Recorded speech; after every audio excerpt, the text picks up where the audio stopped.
How did they win today? This is bullshit. We should just start with that. What's up, everyone? Welcome to the Bronx Pinstripe Show. Scott thinks their win today was bullshit since they were getting a no hit into the 11th inning.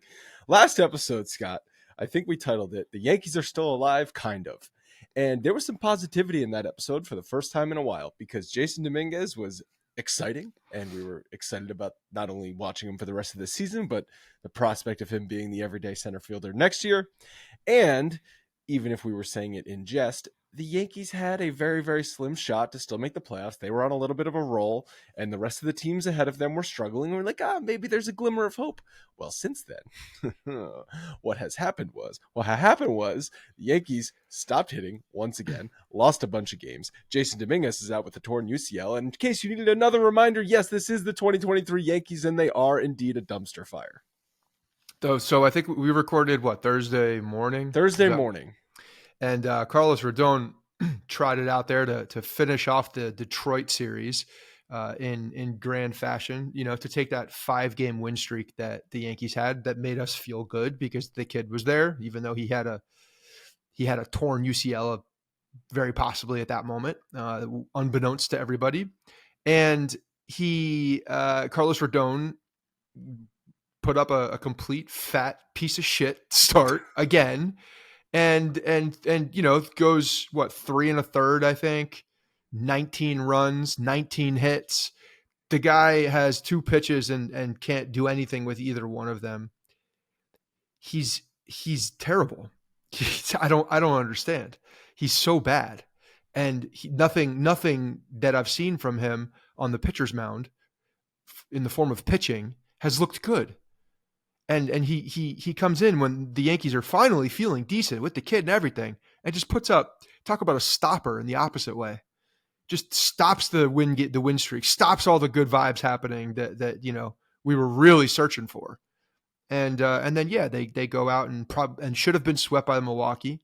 They won today, which was bullshit. They shouldn't have won this game. You can't get no hit for going into the 11th inning and win the game. You don't deserve that shit. I was hoping they were going to win without getting a hit because of the ghost runner. I was hoping. See, the problem is they can't manufacture a run, so they can't move a guy over and hit a sac fly. They're incapable of doing that. So you go on MLB, the Yankees website too, and they had the fucking balls to call that an instant classic. Are you kidding me? Oh yeah, in the title, it's going to be running that rerun. The Yankeeography. We're going to see that Yankeeography in 20 years.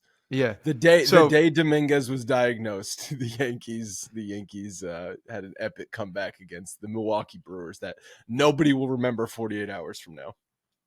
That started with being no hit into the 11th inning. Okay. That's just you can't make that shit up. And meanwhile, the guy that gets scratched before the game, everybody's like, little. It was 10 minutes before the game, which is never great.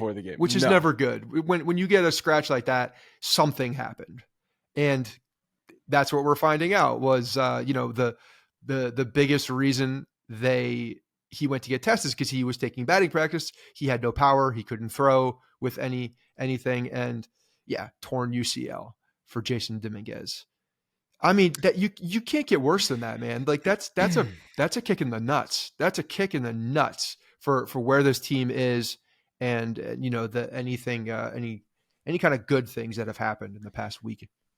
Because it impacts next season too. It impacts next season too. It's not just like it impacts the off season. It impacts everything. It's a huge deal. Because he's going to need Tommy John surgery. They didn't have the surgery is not scheduled, but it's going to happen ASAP. It is, Bryce Harper came back earlier. What was the number of days that it took Harper? 160 days, I think you said he came back, but he wasn't. He was basically just DHing. He figured out how to play first base because he couldn't really throw yet. We saw Didi a couple years ago come back. That's a gamer. Would love to have that guy on the team. No, there was no spot for him on the Yankees roster. The Didi, when he injured it, he came back in what we figured out was basically 8 months. He had the surgery in mid to late October, and he was back, I think, June 7th. So call it like 8 months and a few days of recovery. But when Didi came back, he was not the same player. It took him a while to get back up. And the problem with this is that this was going to be Dominguez's chance to work out some kinks the rest of the way, right? Like go through some struggles, also have some successes, which he had been doing, have a full off season going into next year, knowing he's going to be in the major leagues, preparing for that. And now instead he's rehabbing. And he's in rehab mode for the next 9 months. And even best case scenario, he's a quick healer. Hopefully he's a quick healer and he's ready to go in late May. He's going to have to ramp up. He's not going to be back in the Yankees lineup June 1st. He's going to have a spring training. He's going to have to go through some rehab. He's probably going to play some more in AAA because he only had like 2 weeks in AAA. So realistically, we're looking at a second half 2024 Jasson Dominguez contributing to the Yankees. And so, yeah, it is a kick squarely in the taters.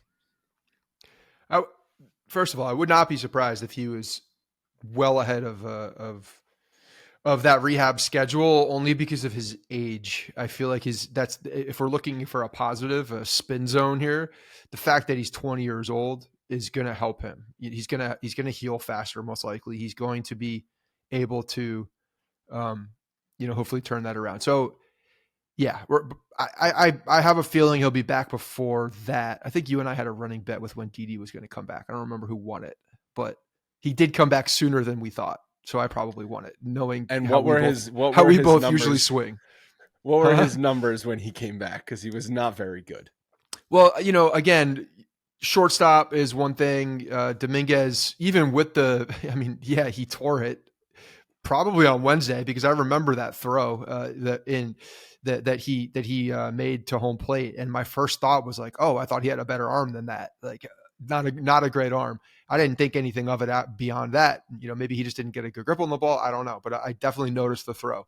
And if that's when he hurt it, he still went out there, 3 more games, hit a home run Friday night. So, I mean, the guy was playing with it.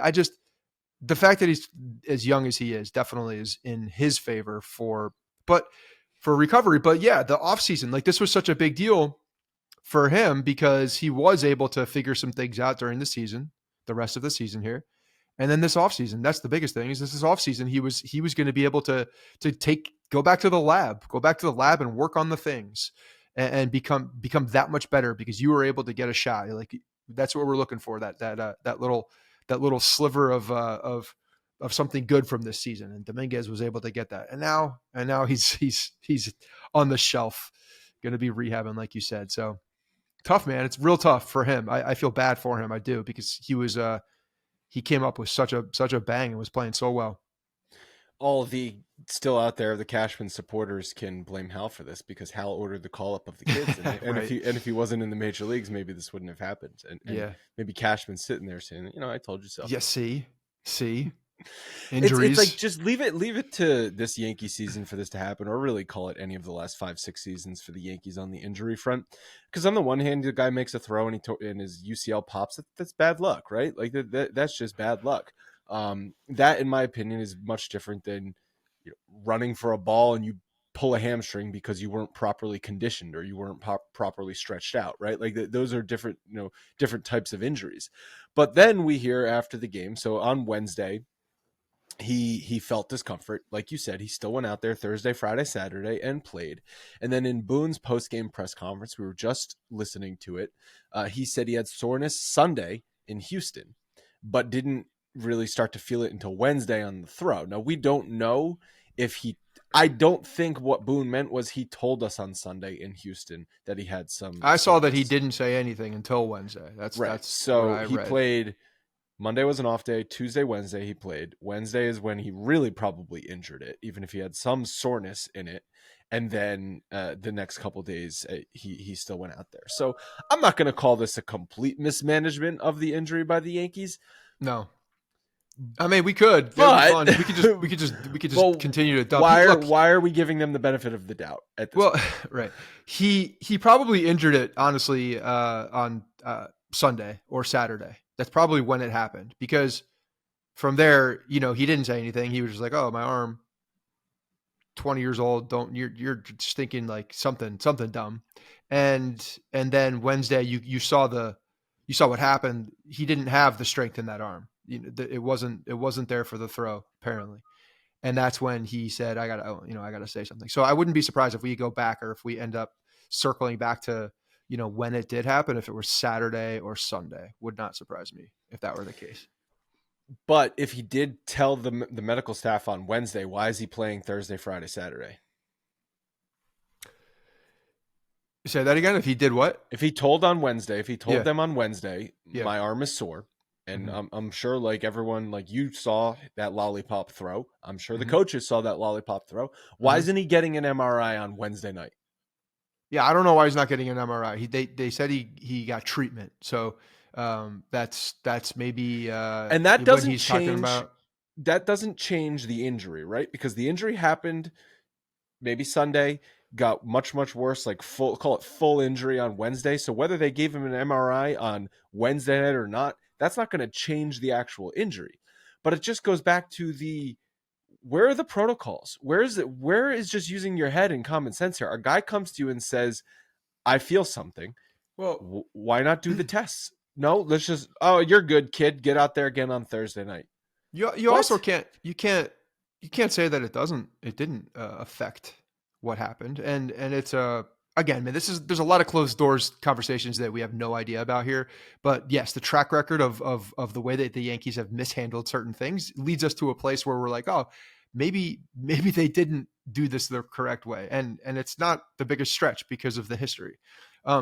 But yeah, can you think of another guy that wasn't feeling right, but they just were like, nah, let's not give him an MRI. If we don't do if you don't test for COVID, you can't get COVID. If you don't test for a UCL, you can't have a torn UCL. Right. Yeah. Yes, same guy that felt like he got shot in the hip. Because if you have a partially torn UCL and it happens on Sunday, and then you unleash something on Wednesday with said partially torn UCL. Yeah, it could get worse. It certainly could get worse. There's plenty of people with a UCL that has a very low grade and you can sprain or a tear, and they rehab it. You shut them down for the rest of the year. Tanaka and you rehab it. Yep. Tanaka, who's a pitcher, did pitcher. So there's an opportunity to definitely. Tanaka also blew up both hamstrings running from home to. I understand that. I completely understand that now. Mine were thighs, but it could get worse. It could absolutely get worse. If you continue to play on it and you continue to push it beyond where it should be at that point. But again, who knows? But yeah, this is a huge blow. This is a huge blow. Any sort of positive momentum that we were going to feel going into the offseason is going to be dampered a little bit. I still think it's exciting that Dominguez looks like a player and looks comfortable. Like everything we've said about him up until this point is still true, but we don't have him to start the season in 2024. So now they're going to have to find contingency plans for the outfield until Dominguez is back. And then when Dominguez comes back, like, what are we going to be getting? We're going to be getting a guy who's played 9 Major League Baseball games coming back from Tommy John surgery without a real spring training. Realistically, we might not have contributions from him to the Yankees at the Major League level until 2025. Yeah, I hope that's not the case, because this team definitely needs a kid like that. But you can't. Here's the thing now. Now the offseason does change. It changes based on what this is, because you cannot count. This is exactly what they have done. This is exactly what they have done in the past. They did it with LeMahieu.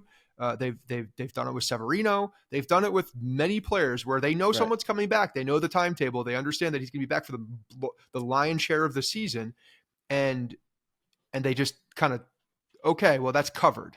They try and get by with fill-ins up until that point. Well, you mentioned contingency plan, and that's where I think we need to draw the line in the sand of what these words are, right? Because contingency plan to me means, or not you said something different. What did you say? You said something else that they're probably saying it's getting to that point until he's there. No, they need to fill that position. And then when Jasson Dominguez comes back, if he's able to come back completely healthy and whatever, then they slot him in somewhere. Was this when I was talking about Severino's injury? And might have been. Like Severino and Rodon, right? It's like you're filling your rotation with guys who have questionable injury histories. You have to prepare for some of them to be injured. Like, you can't just prepare for them all to be healthy. That's and it's much historically more has difficult. not happened. But it is much more difficult with starting pitching because you only have X amount of spots that you can allow for a starting pitcher on a roster. I know, and you can't take a major league starting pitcher and bury him in AAA. So it goes back, but then it goes back to, why are you deciding to fill your rotation with questionable guys? Sure, fair question. And that's where the problem is. The problem is the building, the construction. Well, and they also don't believe they're questionable guys. Or they think that prior injuries don't have any sort of impact on future injuries, or for these particular players, I believe that's what they think, especially for Carlos Rodon. Well, as we're finding out with Luis Severino, an injury guy is injured again. Not surprised in the least bit. Sucks for him once again. Left oblique strain, felt like he got shot in the left side, out for the rest of the year, probably done as a Yankee. I think he was going to be done anyway, but definitely, probably done as a Yankee at this point. Once again, Luis Severino is an injury guy. Let's everyone stop being surprised when next year Carlos Rodon goes down with a bunch of injuries, because guess what? He's an injury guy.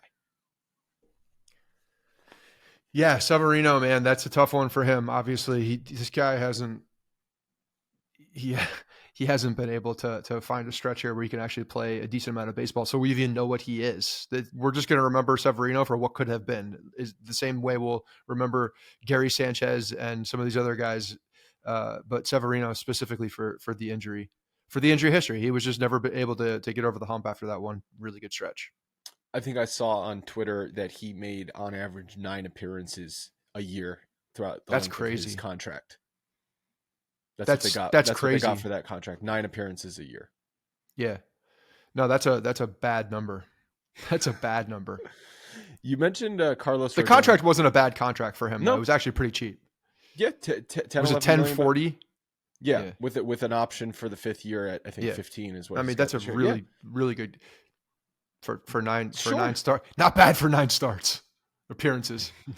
You said Carlos Rodon just being terrible, and you don't understand how is he good? Right? How do you go from what he was the last 2 seasons, 21-22, where he had combined in 55 games a 2.67 ERA and a 1.56 ERA plus and a 2.42 FIP with a WHIP below 1? How do you go from that to this year in 10 appearances with the Yankees pitching to a 6.6 ERA? How? You stop throwing the two. You forget how to effectively pitch, to throw the 2 pitches that you have. You have 2 pitches, and then you forget how to throw them effectively, both of them at the same time. That's how it happens. And then you blow kisses to fans. You get real sweaty. You act like a tough guy in the beginning of it, and you're trying to yeah, see, I fit. I'm here. This is me being tough in spring training. Before you grow a fucked up mustache that just looks out of place at this point. And now, and you count your money. Count your money. Lots of monies. So this is just a completely lost year for Rodon, obviously. Put him on we need a list of lost season people on this team. It's even people that work for the team, cover the team. We just need a lost season list. The problem with a season like he had this year in the first year of a big free agent contract is he's dug himself such a hole that the only way to come out of it is to be elite next year. Not good. He needs to be elite next year. I'd take good. You would take good because you're a logical person. Yeah. But he's going to have to be basically the 2.6 ERA guy we saw the last 2 years next year and stay healthy most of the year. I'm not even going to say all. Well, guess what we've seen so far from Carlos Rodon? Carlos Rodon is a guy that when he tries too hard, he doesn't do well. And if he's going to get into that whole cycle, this is a cyclical thing. This happens. This has happened before with players where you're like, oh man, didn't have a great start. First impression wasn't where I wanted it to be. So now I got to try extra hard, try even harder, throw harder, act like I care more, do all the things, volunteer at the different children's hospitals, Hold on. Do you all think the he cares? things. I got to do everything. And then he just won't be able to do it because he's trying too hard. Do you think he cares? He's going to act like he cares. I don't know if he truly cares. I don't know. He might be a better actor than a pitcher, for all I know. Yeah. I mean, obviously he wants to pitch well. Like everybody who's playing professional baseball wants to play well. But is he a guy that has the ability to do that thing?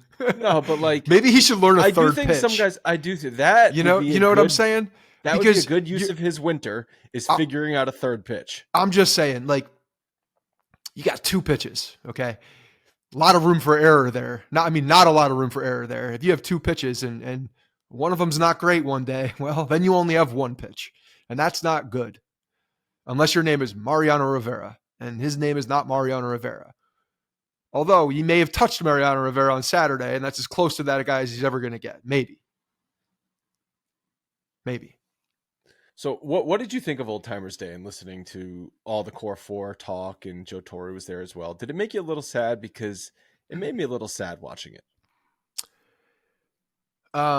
It a little bit, because, you know, when you hear the answers from those guys about wanting to play are they happy that the Old Timers game didn't happen?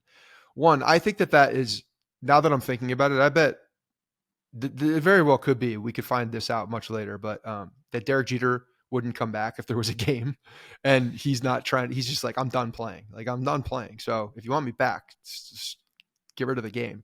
Jorge talking about the fact that he can't even throw because he hasn't thrown a ball in so long, and he didn't want to embarrass himself. Like, they're falling apart. They're getting old and they're falling apart. So that part of it, Joe looks old because Joe's looking old. He's old, man. And it's so, yeah, it's like, it's a reminder that was a long time ago, and that all the people playing grew up. All the people playing. When you saw the Adames, I don't know if you saw that, where Willie Adames was able to meet Jeter, and he was super excited, fired up. You know, like, that's cool. But like, all these guys were kids. They were little kids when these guys were playing. And you realize that even though Jeter doesn't look very old, Jeter still kind of looks like Jeter, especially when he's wearing that uniform. It's still reminiscent of that guy. Yeah, they're getting old, man. It was good to see them, though. It was good to see them. The whole Bernie thing still pisses me off. Yeah, why is Bernie not at that podium? It's a complete load of crap. But I was talking to my dad this weekend. It was my sister's wedding this weekend. Oh, so, yeah, congratulations. Congratulations to my sister Helen and Christian. Christian, by the way, who has done some work for Bronx Pinstripes in the past. Yeah. But I was talking to my dad about Old Timers Day, and he has always told me, like, the 70s championships teams were really the ones that he remembered most growing up, even though he was born in the late 50s. So he was older when those 70s championship teams had, but he was born in the late 50s, and they Yankees were winning championships in the 60s, but he was a little kid, right? So it's as if you were born in 1993 and then the Yankees win in 1996. You ain't gonna remember that shit. You're probably attached to the 2009 championship if you're born in 1993. So my dad was attached to those 70s championship teams growing up, and then obviously the 90s championships. But what he said to me messed with my brain. He said when the Yankees started their dynasty in the 90s, they were closer to those 70s championship teams than the Yankees of today are to that Yankees 90s dynasty. What do you mean by that? The Yankees 90s dynasty started 20 years after the 76. In time, like closer in time. I thought you meant closer in play. No, okay. 77, 78 yeah. was 19 years later, the 96 dynasty. We are now more than 2 decades away from that 90s. I mean, not the end of that 90s championship, run. If you want to extend it to 2009, obviously not. But like, we're at a point now. We're far away from that, and that's what Old Timers Day this year, like, it sunk in for me. It's like, these guys are old. I'm getting older. Yeah. That was a long ass time ago. It was 1996. Yes. So we both thought the same thing. Very, very different avenues to get there. But yeah, I thought the same thing for sure. And I'm happy that Derek Jeter made children's books so that Kemp can know who he is from those, because that's legitimately how he knows who Jeter is. Granted, that's just like the spark of the conversation, which is good. But yeah, Some highlights. that's when that's how you know. But yeah, it was a long time ago, but good to see those guys. Definitely good to see those guys. Good to hear the stories. They're talking about the 98 team, obviously, when they honored that 98 team. And it was a special year. So it was cool to see a lot of those guys back in Yankee Stadium and reminiscing. You know who one guy that took me a little bit by surprise, I guess, in the way that he was talking was Andy Pettitte. I don't know if you heard some of the things that he was saying, but he was really talking about the fact that he just doesn't ever think about it ever. And like, he doesn't reminisce about that stuff ever. He's like, I really don't reminisce about any of this. And on a day-to-day basis, or, I don't think about it. I haven't thought about it. It's just not something I think about, which is crazy. You think about, the, how monumental that team was and the run was that he was on for the duration. And yeah, it's just like, that was then. This is now. It's different. And I understand he's got kids and all that. They're all grown at this point, but yeah, really was just squashing the whole reminiscing Bernie piece. said the same thing. When I talked to Bernie and did that episode with him last year, he said the same thing. Like, he does not think about it. He didn't even remember. I forget what I was asking him about, but he couldn't remember if it was from 1998 or 1999, like the thing we were talking about. Yeah. And it's like, I vividly remember that moment. Like, I could tell you the game, the situation that thing happened. And he's like, was that 98 or 99? I don't know. I mean, I get that. It makes sense when you're in the moment. It's probably a blur, the whole thing. So that's why I would think that thinking back or like trying to tap into those a little bit could be a good thing. But I don't know. It's hard to put yourself in another person's position and think back. But yeah, I was just a little surprised by Pettitte's responses to some of those things. I don't think any of those guys are reminiscing a lot. Like, you think Jeter's reminiscing a lot about those days? You think, Mariano? I don't know. I bet Mariano is a reminiscer. I feel like he thinks about it. Mariano's a very religious guy, and yeah, he has said so he has times he would not change a thing, even the positives and the negatives. So. Yeah, there weren't a ton of negatives for him, to be honest. No, and one of the biggest negative turned out to be the biggest positive for him. In his mind, yeah, him blowing the 2001 World Series meant, so was it Enrique Wilson that had to change his flight? I forgot about that story. Yeah, that's not what I was talking about. I was talking about him being a failed starting pitcher. Can Ilya, can you do a quick Google search on the player that it was? But I think it was Enrique Wilson had to change his flight because originally he had it planned for after the parade, and then he moved his flight up, and then the flight he was going to be on home to like Venezuela or something ended up crashing. And so Mariano's like, I was meant to blow that safe. Yeah. Well, okay. Wild stuff. Yeah. But it's a very weird time to have those guys back, considering where the season is. And I know that the Yankees wanted to try to take the Yankees fans away and pack the seats again, get some chicken buckets. But it was weird to see those guys in with this crew that's just fumbling at the end of the season. Yeah. Cool to see Jeter and Volpe, that's cool, but weird timing. One thing caught my eye, I'll tell you that in a second, but Game Time is our preferred ticketing app because it is the easiest way to buy tickets to whatever you want to go to. Sporting events, concerts, comedy shows, theater, and much, much more. The NFL returned today I guess it returned earlier this week, but NFL's back, so you go to some NFL games. There's a few more Yankees games for the rest of the season you can catch, and you can do so with Game Time. The app has so many cool features and is very easy to use. Shows you trending tickets, what sections the best deals are in. It calls out cheap options and flash sales, and much more so you can make an informed purchase. There's also event cancellation protection, so you can buy with confidence. I like the app for many reasons, but it gives you clear images of your seats before you buy, so you know exactly what you're getting yourself into. It's a very fast buying process, a couple taps and you're done, and then the tickets go directly to your phone. You don't have to dig through emails or anything like that to find them. So Snag tickets today without stress using Game Time. Go and download the Game Time app, create an account, and use our promo code Bronx for $20 off your first purchase. Terms apply. Once again, download that Game Time app, create an account, use code Bronx for $20 off.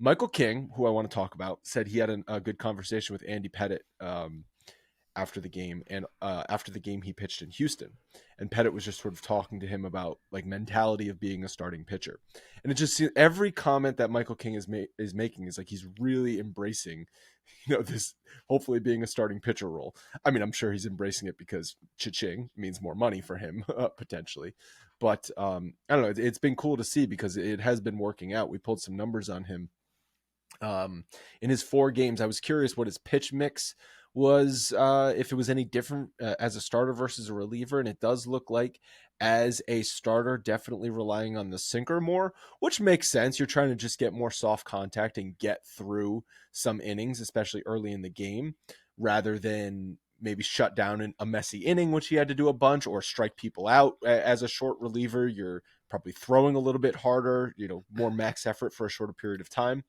But it's not a drastic difference, but 44% sinker usage as a starting pitcher versus, anywhere from, mid to high 20s up to high 30s in August for sinker. But it's, that's one thing, just looking into the numbers that I've used. But I think he had 9 strikeouts in Saturday's game for him. So he does look like he is embracing and pitching well, and he looks like he belongs. He definitely looks like he belongs. He's got the stuff for this. He's definitely got more than 2 pitches. So on a given day, if something does go bad, he's got a little bit of a tank to go to. And I like the fact that he's going to throw the sinker more. It's pretty clear that that was an obvious thing. I think if we all took a guess on like what pitch that he would throw more, it would be the sinker. It's happened with multiple pitchers on the Yankees. But yes, pitching to contact as a starting pitcher, especially if you can get ground balls, it's a good thing. It means you can stay out there longer. You can throw more pitches. But he does have the ability to get people out with swing and miss. So look, I like his stuff. I think at this point, when you look at this starting rotation and where it is and where it's ending up at the end of the season, and look back the last few seasons, why the hell not? You know what I'm saying? Like, why the hell not? Let him go through a little bit. He's got the ability. He's got the talent to do this. It's a matter of him actually dedicating himself to the starting pitching. He's got the physical ability to do it, and he's got as good of a chance as anybody else that's not named Cole or Rodon, who have big contracts. Why not? Let him compete for a back of the rotation spot and see what he can do, because I think he's got more upside than some of these other guys. Well, let's play the game, because you've got obviously Cole and Rodon going into next year, and then you've got Michael King, Clark Schmidt, Nestor Cortez, and they are going to have to acquire another starting pitcher in the offseason, because you can't go in with those 5 guys. No. Something bad will happen there. So you're probably looking at acquiring one surefire like starter, not surefire like top of the rotation guy, but a guy that will definitely be in the rotation, and then some other depth pieces as well. Yeah, I think you have to. And I think that there is flexibility, obviously, with King, and I think even with Schmidt, that they can be bullpen guys if you are going out there and acquiring starting. This is how you can get the depth. Like, so we were talking about how do you get depth in different areas. For starting pitchers, stretch more guys out. Stretch guys out that you believe have the ability to compete. We know Clark Schmidt has the ability to compete, but he's I was hoping he was going to have a better season, and I think that we know what he is. He's settled into what he is, which is like a mediocre kind of a 4. Number 5 starter. Yeah. So and then King has I would say a little bit more upside with just the stuff that he has as well. But both of those guys could be bullpen guys if you wanted them to be and needed them to be as well. So you have guys that are under control. If you can stretch as many of them out as possible and compete for that, and then go to free agency or the trade market, and you look to solidify that rotation, not going in saying, okay, we have 2 spots to do it. No. You go see what's available, and you take what's available and improve this team. And the guys that you have, you fill them in other places, because there's going to be competition and spots open in this bullpen too. This bullpen's I don't even know what the hell it is right now, going into next year. There's not one person in that bullpen that has a defined spot. If you looking down, and I know that they were the best in baseball going into the All-Star break, right? Or it was close to it. And when you look what it is now, I don't know what they have. I don't know what Loizaga is. I don't know what Clay Holmes is. I don't know what Tommy Kahnle. I don't know what they are. Tommy Kahnle has a changeup, and that's it. They're not. There's not really a guy out there that has a surefire defined role that I feel really good about. No, they're a bunch of Wandy good Peralta, maybe. Okay, but he's the what's yeah. I'm right, but I probably feel best about him. 7th, 8th inning guy. Confidence wise. Yeah. And so you have a lot of opens. You have a lot of possibilities out there. And if you have a guy like Schmidt and King stretched out, you can shrink people down much faster than you can stretch them out. I was just looking up Clark Schmidt splits, because we were saying like we know what it is. He's a back end of the rotation guy, ceiling. Do you think he had a better first half of the season or second half of the season? I don't like that question, because I know how well he must have. It was June. He probably had a good June that masked what he did in the first two. Because the first 2 months were bad, awful, real bad. But he pitched first half, which is pre and post All-Star break. First half in is that what it is? That's what it is, right? Oh, okay. For the Baseball Reference splits, yeah. Well, it's too late. It's too late for that shit. 88 innings pitched in the first half of the season, 4.4 ERA. 52 2/3 in the second half, 4.78 ERA. Yeah, and I would have bet my life he was. Well, I think the month. What was the month of June? What was the month of June? In June, he was where is it? June. He had a 3.04 ERA. Yeah, so June skewed the first half numbers. Actually, May was good too. So he I think his first 5 starts were just god awful. It's 6.84 ERA, and then in April, May 3.52, June 3.04, July 4.43, August 5.16, September 4.26. Yeah, so when I think back to my brain definitely doesn't remember his May being that good. But I think he is what he is, which is on the season. He's a 4. Where's his ERA? It's like a 4.70 ERA. But for two solid months. So if you throw away April, figuring some shit out, beginning of the season, 4.54 ERA, 4.54, and he's a 4 ERA guy. And he's not a 4 ERA guy. He's probably a 4.5 ERA guy. Well, I look at when you say May and June that were 3.0, just over 3.0, and then 3.5 or vice versa. That's a solid chunk there. That's 2 months where he's throwing sub. But he's also but then he's had 4 months where he's way worse than that.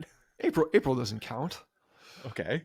What about August when he had a 5.2? Really good. He's 5.18 in August. Oh, dead arm. Dog days. Yeah, dog days. Hasn't pitched this much, Well, I think King has the ability to be more effective than Clark Schmidt.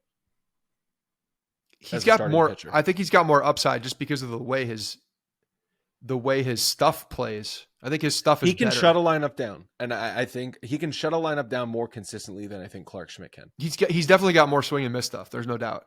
And Clark Schmidt really. When I think of Clark Schmidt being very good, I think his curveball is on and he's able to locate. And unfortunately for him, that's where he runs into problems, and why he's a 4.5 guy is because he doesn't locate with consistency. And that's a pretty big problem as a pitcher. But if Michael King can turn himself into a 5-inning pitcher, 1 or 2 runs, which I think he has the ability to do. I don't know if he can do that over 6+ innings, because then you're talking about being Garrett Cole. But he'll have his blow up starts, but he's shown the ability to pitch through a lineup 2 to 3 times and only allow 2 runs. Yeah, that is in today's game a very effective starting pitcher. I get it. He's a Rhode Island guy. You want him to do well. I understand. Yeah, I do. All right. I'm glad he's making you optimistic. If he's got that ability, he's something special within Michael King. If he's got the ability to make you optimistic about something this season, then you know what? For all of us, let's put him in the rotation. You know, another thing I was talking to my dad about this weekend. Yeah. Complete. What does your dad think about Michael King? my dad actually shits all over him. My dad shits all over everyone. So we were talking about complete games, and I was looking up numbers. We were just like playing a guessing game while we were doing the whole get ready thing on Saturday. There were 36 complete games thrown in Major League Baseball in 2022 across all teams, across the season. 36 complete games. And I was like, yeah, that's, we were just talking about like in the 90s or the 80s, what was it? And I was just guessing like it had to have been at least like 3x that, right? 4x that. And then I found in 1975, how many complete games do you think were thrown in Major League Baseball? 36 were thrown last season. How many think in 1975? 150.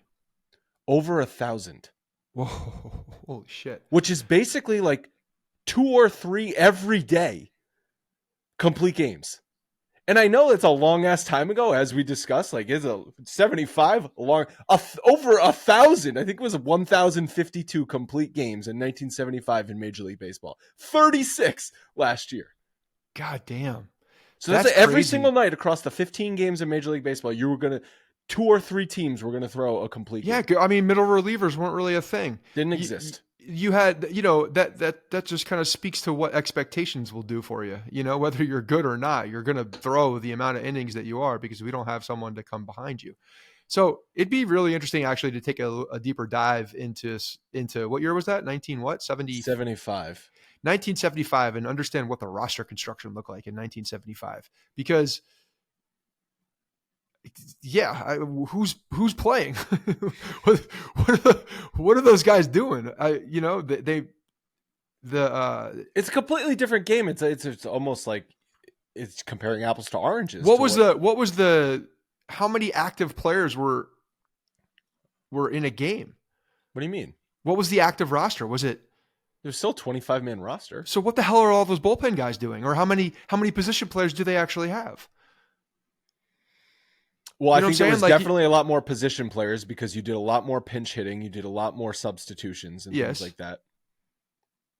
So that's, I mean, it's just, it would be interesting to go back and think about that. Pitching staffs were definitely probably only like 10 guys, right? So that means you have an insane amount of position players and bench guys. Yes. But they're all playing. If the pitchers are throwing, you better goddamn play 9 innings. You'd have bench guys that pinch ran every single night or went in for defense every single night or went in to lay down a bunt every single night.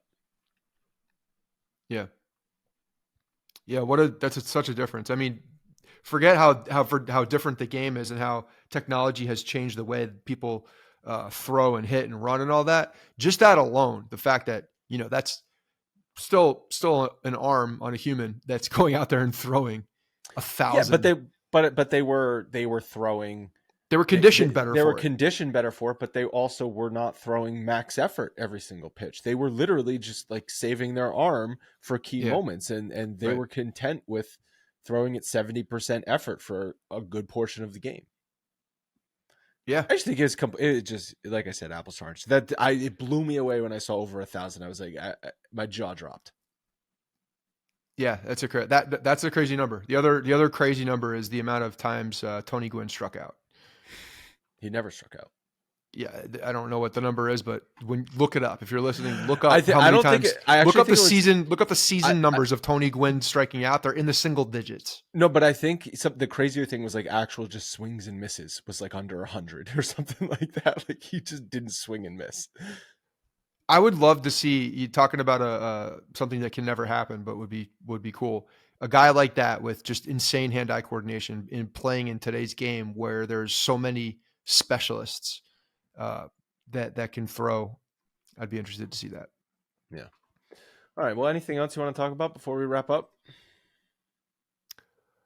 Well, I just really hope that Jasson Dominguez can heal quickly. And I think he will. I think he's going to surprise us with how fast he's going to heal, to be honest. He's going to be like a superhero. What is it? He's not from this planet. That's right. So, he's probably got healing techniques and healing things that we don't even know about. So don't be surprised if you see him in spring training. Nah, right? I would be surprised to see him in spring training. Don't be. I'm telling you right now. Don't be bold prediction. Early bold prediction. Early bold prediction. And guess what? He will do. He won't try too hard. He won't need to because he'll be fine. He's just gonna mesh. He's gonna leave it to this Yankees medical staff he's ready for spring training, and then setback. You think that he and Aaron Rodgers showed up in New York at the same time? You think that's a coincidence? What? What are you talking about? What's that connection? What am I missing? Aaron Rodgers saw a UFO. I missed that. I missed that headline. Yeah. Saw a UFO. Talked about it on Hard Knocks. I'm giving it week 5 before you absolutely despise Aaron Rodgers. Okay. I'll take that bet. I've hated a lot of Jets. I've hated a lot of the Jets players. So yeah, a lot of Jets players. It'd have to go real bad. I mean, it's not out of the question. It's probably going to happen. That's more in the question for Jets than the other thing. Things are way too good right now. All right, that's gonna wrap it up. Thank you guys for listening. We'll be back at you in a couple days.